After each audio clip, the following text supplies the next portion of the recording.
नमस्कार, मक्की टाइम्स में आपका स्वागत है। मैं हूं नागेंद्र जम्वाल। इस समय मेरे साथ पीडीपी के वरिष्ठ नेता डिस्ट्रिक्ट जनरल सेक्रेटरी फरीद अमीर जो हैं मेरे साथ जुड़ चुके हैं। इनसे बातचीत करेंगे और ये जानेंगे कि इनकी जो प्रधान है महबूबा मुफ्ती, उन्होंने हाल ही में ट्वीट किया था गृह मंत्री के दौरे के दौरान कि मुझे नज़रबंद कर दिया है, लेकिन वहीं पुलिस ने ये कहा था कि हमने कोई नज़रबंद नहीं किया। इतना झूठ क्यों आखिरकार? ये कौन सी सियासत है? आपके चैनल का शुक्रिया अदा करते हैं हम। पहली बात तो ये है कि ये मैम जी को पता होगा, उनको नज़रबंद किया, या वहाँ की सियासतदान को पता होगा, या वहाँ की पुलिस को पता होगा, क्योंकि हम कश्मीर में नहीं थे। और मैं वही बात कहूँगा जो मैंने अपनी आंखों से देखी हो।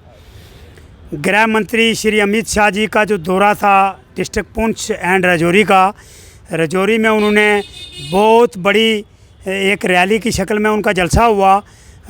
यहाँ पे राजौरी में या पुंछ में मैंने इतना बड़ा कभी भी हजूम नहीं देखा जो मैंने परसों की रैली में देखा।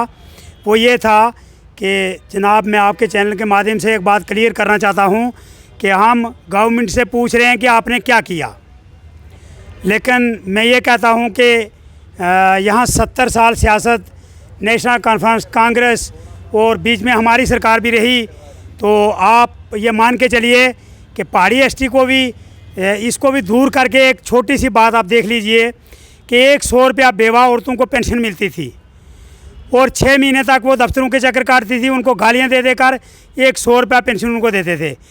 लेकिन इस गवर्नमेंट के आने के बाद जनाब 1000 रुपया पेंशन हो गई और किसी को दफ्तर में जाने की ज़रूरत नहीं पड़ी। वो जाती हैं, मेरी माएँ, मेरी बहनें, हैंडीकैप जो मेरे साथी हैं, बुज़ुर्ग हैं, वो जाते हैं तो अपना फॉर्म भर के देते हैं। 1000 रुपया उनको महीने के बाद मिल जाता है। उसके साथ साथ में ही इस गवर्नमेंट में आपने देखा होगा, मैं क्यों आपको कहूँ, आप ही तो देख रहे हैं, आप इसी जम्मू कश्मीर में रह रहे हैं जी। आप तारीफ़ भाजपा की कर रहे हैं, केंद्र सरकार काम की तारीफ़ कर रहे हैं, केंद्र सरकार की तारीफ़ कर रहे हैं। ये कर रहा हूँ जी। ये कैसा अजूबा हो गया कि एक पीडीपी का लीडर भाजपा की तारीफ? नहीं, काम की तारीफ़ कर रहे हैं सर, काम की तारीफ़ आप सुन लें। काम की तारीफ़ ये है कि 1000 पेंशन के साथ साथ में राशन जितने भी गरीब गुरबा लोग हैं उनके घर में फ्री पहुंच जाता है। वो आटा हो, चावल हो, या उसके साथ छोलों की दाल भी आती है। जी, कहीं आप ये तो नहीं चाहते कि पार्टी वाले आपको खुद निकालें या आप खुद छोड़ना चाहते हैं? नहीं, मैं इस तरह से आप भाजपा की तारीफ कर रहे हैं। कोई इस किस्म की अभी बात नहीं है, लेकिन एक बात ज़रूर कहूँगा आपके चैनल के माध्यम से शार्ट लफ्ज़ों में कि हम जनाब पहाड़ी हैं, जो पिछले 50-60 साल से हमारे बुजुर्गों ने लड़ाई लड़ी। अमित शाह जी का जादू चल गया? नहीं, जादू कहाँ चला, हुआ तो रियलिटी है ना जनाब। रियलिटी है कि अमित शाह जी ने जम्मू में, प्राइम मिनिस्टर ने लाल किले पर पहाड़ियों का नाम लिया। और हमारी 70, मैं ये आपको एक बात कहूँ, वाज़ा कर देता हूँ कि कश्मीरी कोई भी हो, कश्मीरी ये नहीं चाहते कि पहाड़ियों को एसटी स्टेटस मिले।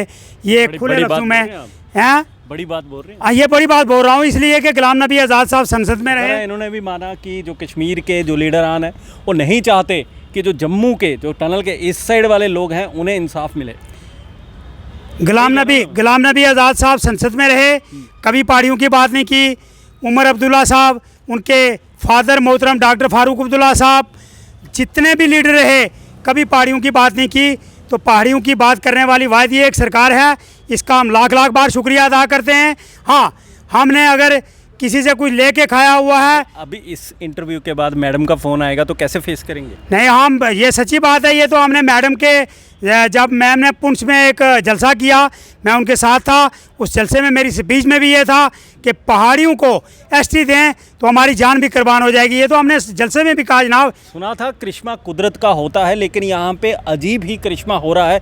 जिस तरह से एक तरफ इनकी जो प्रधान है वो पाकिस्तान का गुण गाते नहीं थकती हैं, और वहीं दूसरी ओर ये एक लीडर हैं वहाँ के जिन्होंने भाजपा की तारीफ़ के पुल पे पुल जो है वो बांध रहे हैं और कह रहे हैं कि तारीफ़ बनती भी है क्योंकि जिस तरह से कार्य हो रहे हैं। पाकिस्तान की जो आपने बात कही, इसका भी मैं आपको जवाब दे दूंगा। हम हिंदुस्तानी हैं, हिंदुस्तानी रहे हैं, हिंदुस्तानी रहेंगे। बिल्कुल, ये हमारा एक नारा है। हिंदुस्तान हमारा मुल्क है। यहाँ प्राइम मिनिस्टर से लड़ा जाएगा, गृह मंत्री से लड़ा जाएगा, यहाँ के मंत्रालय में लड़ा जाएगा, वो अंदरूनी लड़ाई लड़ के लिया जाएगा। लेकिन घर में लड़ाई होगी ना, हम किसी बाहर वाले को अप्रिशिएट नहीं करते। आपने देखा हाल ही में तो फिर क्या है पाकिस्तान। आपकी मैडम क्यों बार बार पाकिस्तान के गुण गाती रहती है? जनाब पाकिस्तान को आप क्या मैं कहूँ आपको इसके कोई बारे मुद्दा में? नहीं बचा उनके पास? उनको लगता है कि इलेक्शन लड़ने के लिए अब कोई वोट नहीं देगा तो चलो पाकिस्तान का आप मीडिया वाले हैं ना, आपने देखा है जो पंजाब के शाही इमाम हैं उनका इंटरव्यू सुन लीजिए कि शवाब भाई केरला से पैदल हज पे जा रहे हैं, तो पाकिस्तान मुल्क ऐसा है वो किसी की हज की तकदीर बदलना चाहता है। तो उस मुल्क को हम क्या कहें, हमें अपने मुल्क की मुबारक है उन्हें अपने की, हमें उनके मुल्क से कोई लेना देना नहीं ना उस मुल्क की। मैं आपको भी ये गुजारिश करूँगा कि मुझे उस मुल्क का नाम लेने में थोड़ी सी दिक्कत होती है, इसलिए कि जिस मुल्क में हम रहते हैं ये वो हिंदुस्तान है जिसके अंदर शेर बकरी एक ही प्लेट में पानी पीते हैं। करोड़ बार दूसरे जितने भी दुनिया के मुल्क हैं, तीसरे नंबर पे हमारा मुल्क है और हिंदुस्तान को अप्रिशिएट करते हैं। ये हिंदुस्तान का प्रधानमंत्री है जिसने जब वहाँ लड़ाई लगी तो उस मुल्क से अपने बच्चों को लाया, पाकिस्तान वालों को भी निकाल के ले आया। तो उस मुल्क के गुण ना गाएं तो हम उन मुल्क के गुण गाएं जो खुद बेचारे भूखे मार रहे हैं, जिन्हें खुद खाने के लिए रोटी नहीं मिलती। कि जिस तरह से ये तकरीर है, जिस तरह से ये बातें कर रहे हैं, इससे साफ तौर पर ये दर्शा रहे हैं कि पीडीपी में अब इनका रहना मुश्किल लग रहा है, क्योंकि मुझे यहाँ तो ये आभास हो रहा है आप पार्टी छोड़ना चाहते हैं या तो कोई अन्य पार्टी का दामन जो है वो थामना चाहते हैं। जिस तरह से तारीफ़ कर रहे हैं, झुकाव आपका साफ तौर पर प्रधानमंत्री की साइड ही हो रहा है। अब ज्वाइन कब करेंगे वो तो आने वाला वक्त ही बताएगा, लेकिन साफ तौर पर ये भी है अगर ये पार्टी नहीं छोड़ेंगे तो पार्टी वाले इन्हें ज़रूर निकाल देंगे। ठीक कह रहा हूँ ना मैं? पहली बात तो ये है कि ऐसी कोई बात हमारे साथ आज तक हुई नहीं। तो ये आप जो निकालने की बात कर रहे हैं ना जनाब, ये निकालने की बात कर रहे हैं, यही एक वाहिद मीर फरीद आपके सामने खड़ा है जिसने आज तक किसी एमएलए के फंड से 10,000 रुपया सीडीए फंड से नहीं लिया। जो हमने कमाया, जो अपने बच्चों पर लगाया, वो हमारी खुद की मेहनत का है। हमने किसी मंत्रालय से 1-5 पैसे नहीं लिए। अगर जिसकी तारीफ बनती है उसकी करनी भी चाहिए, तारीफ़ करनी चाहिए। बस ये कह रहा हूँ कि मुसलमान हूँ, कुरान पढ़ा है।